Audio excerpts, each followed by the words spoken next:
Hello and welcome back to Deus Machina Demonbane.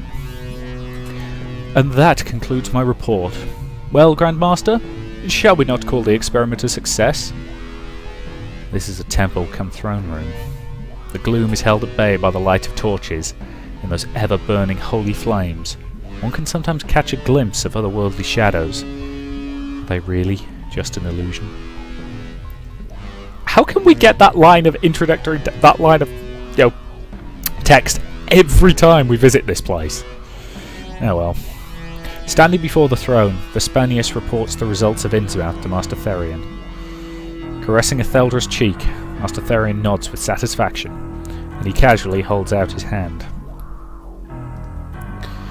Relay text. Cthulhu. The girl walks towards the young man, as if entranced by him. Her long robe brushes the floor as she takes uneasy steps. As always, her bewitching, multicoloured eyes seem fixed on another world. Ra, Ra. She stands before the young man, who lifts his hand to touch her cheek. And Etheldra's expression hardens imperceptibly. Master Therion nods again. Well done, Vespanius. Now, we can say our project has entered its final phase. With this relay text and the power of the Anticross, my ambition will be fulfilled. I am blessed with good servants, Vespanius. Yes, thank you. Thank you for your kind words. As Vespanius makes a flourishing bow, Augustus cuts in from the side. Grandmaster, Al-Azif is still not in our hands. Does this not present a problem for the project?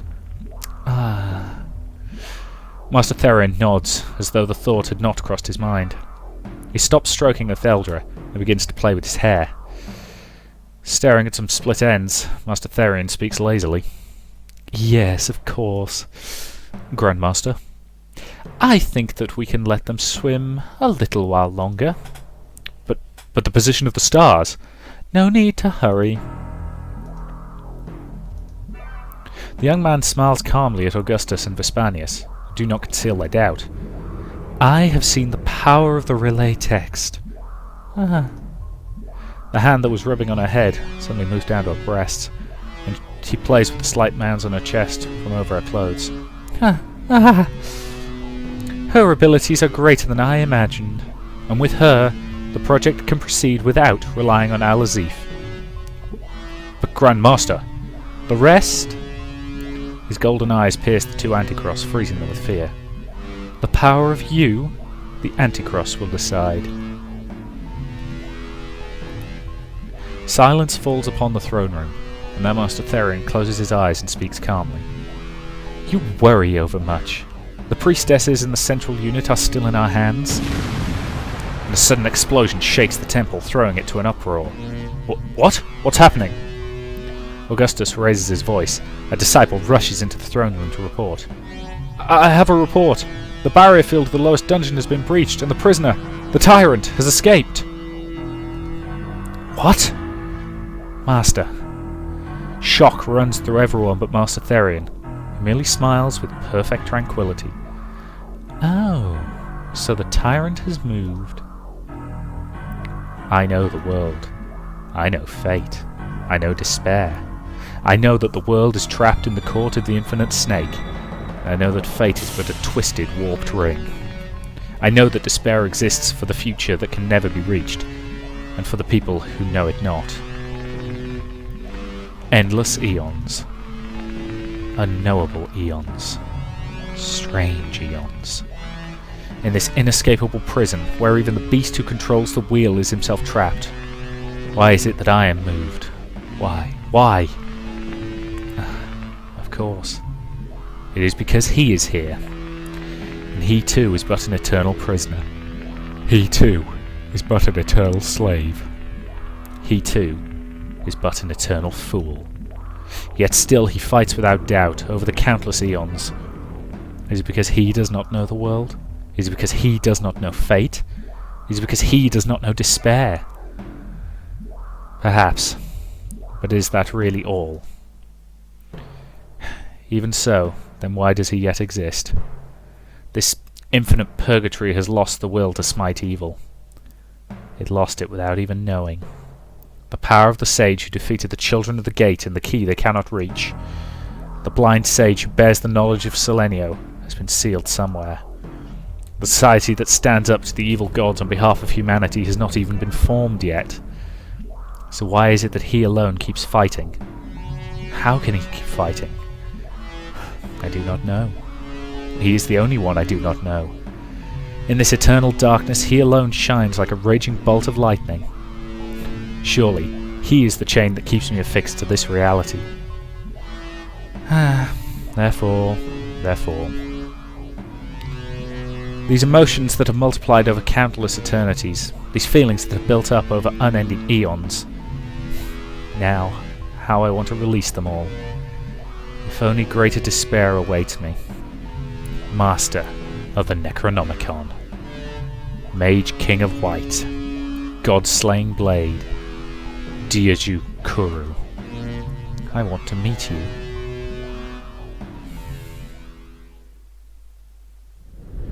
My visibility is a perfect 0.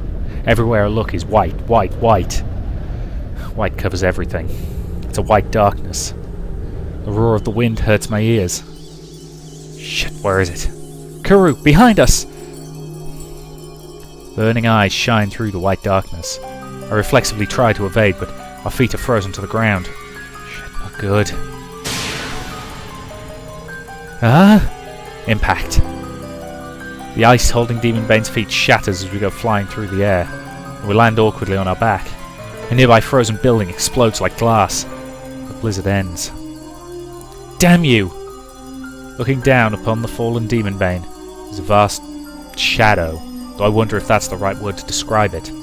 The huge shape is more like a great white cloud, its burning eyes glittering like bright stars. The page monster, Ithaquea, a great old one, called Windigo in the myths of the Inuits. It is the source of the sudden cold wave that's hit Arkham. It's the middle of summer, but the city lies frozen beneath a blizzard. Don't get cocky! I release the safeties on Demonbane's leg shields, and use an explosive burst of energy to leap to the air. And I summon the Scimitar of Barzai as I get up. I slash at Ithaqua, but... Whoa! The blade makes contact with the cloud-like beast, passes harmlessly through it, as though it were in fact just a cloud. The passage of the scimitar only distorts it a little. Shit! It has no solid form?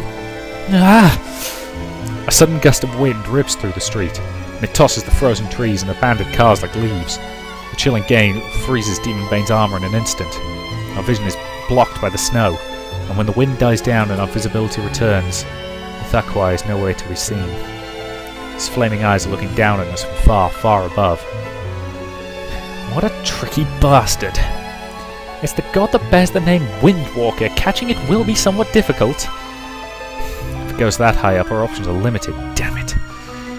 I have a feeling that the page monsters are getting stronger. What do we have that'll work against a high-speed enemy that can fly at will?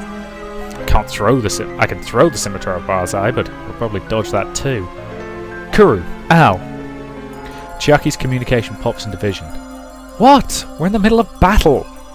The control unit for Cthulhu has been prepared. We're sending it now. Alright, send it over. As though in response, space-time begins to distort around the clock tower that looks down upon Arkham, and the light that emerges from the warp shoots straight for us. I catch the swiftly flying object in Demonbane's right hand. This is... It looks like a pistol, one that's been enlarged for Demonbane. It's absurdly huge. It will control the power of Cthulhu by focusing it in a single direction. I suppose you could call it a plasma gun. And yet it looks suspiciously like... what, a Luger? Something of that ilk? Looks very World War II-ish, put it that way. However, it will only have a tenth of its normal power. That's more than enough, thanks! I pointed up at Ithaqua above, perhaps noticing our new weapon. Ithaqua begins to burst and expand, becoming an enormous snow-filled cumulonimbus cloud. I'll do that bit again. Becoming an enormous snow-filled cumulonimbus cloud. Lightning surges from its intermediary, and as expected, I could see those two blazing eyes inside the raging storm cloud. Here it comes! Ithaqua expands to the utmost limit, and then suddenly contracts. It becomes a frozen hammer of wind that streaks down upon us, and the frozen air glimmers in the sky. Eat this! I aim carefully at the target and pull the trigger. Nothing affects its cloud body, so as the cliche goes, its eyes are probably its weak point. Well, that's all I can come up with. I can only entrust our fate to this gun and pray. A blinding flash burns my vision as I pull the trigger. A ball of light, brighter than even the sun, flies towards Ithaqa's eyes. It hits right between those burning eyes, and light bursts. Did we do it? I squint my eyes and look for it in the light. Not yet! Its presence is... Suddenly, burning eyes appearing at us, and having lost its cloudy exterior,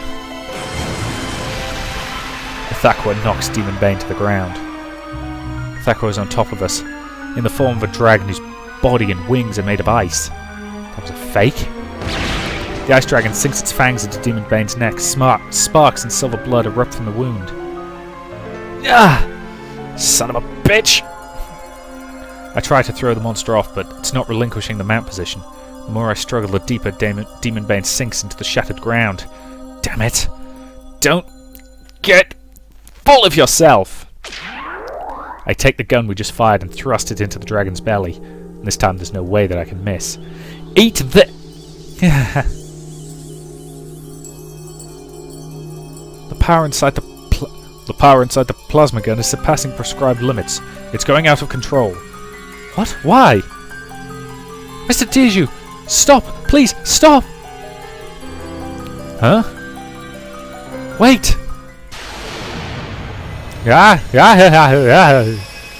High above the rising smoke, the skies of Arkham ring with innocent laughter. A high voice, clear like the sound of a bell. An immensely powerful magic begins to whirl through the air, pulling the laughter as it warps the fabric of space. The thing that walked on the wind. Did it feel like we kind of missed a chunk there? Ugh, they always make the most... Actually, you know what? That's probably a pretty good point to end this part. So, I will say thank you very much for watching, and I will see you in the next.